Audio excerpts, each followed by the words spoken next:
Bonjour. Constatons qu'il est de plus en plus d'esprits malins disséminés à travers les différentes organisations étatiques qui semblent être douées dans l'art de passer entre les mailles des filets tendus par les autorités gabonaises pour assainir les mœurs publiques, la Commission nationale contre l'enrichissement illicite vient de convaincre à Libreville, du 31 mars au 1er avril dernier,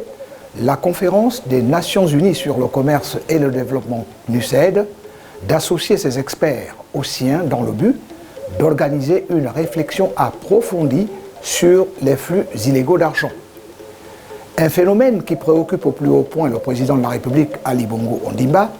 dont le combat pour l'endiguer, connu de tous, s'est déjà traduit par l'instauration de mesures drastiques du genre Mamba et Scorpion, qui ont conduit de nombreux agents de l'État et du secteur privé à 100 familles,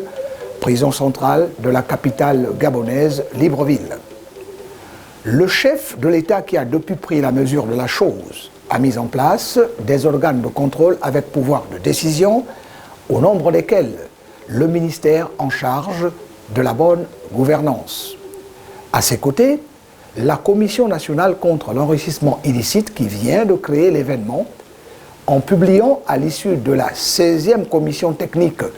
du groupe d'action contre le blanchiment d'argent en Afrique centrale, CABAC, un rapport tout aussi accablant que préoccupant selon lequel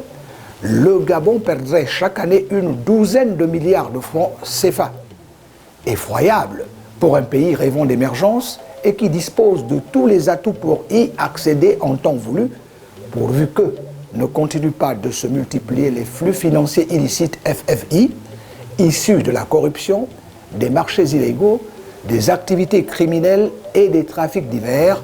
toutes choses que sont déterminées à juguler, voire éradiquer sur leur sol,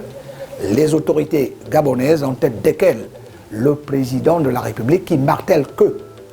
tous ceux qui oseront se détourner de l'orthodoxie le trouveront sur leur chemin. Homme averti en vaut deux.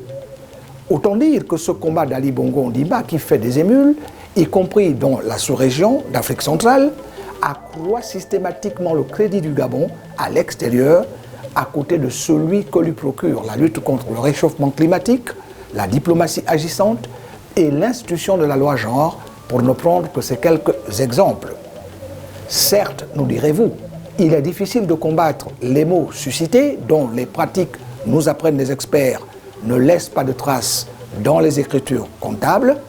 mais de là à croire que la détermination du Gabon à vouloir les éradiquer ne paiera pas, paraît illusoire. À très bientôt.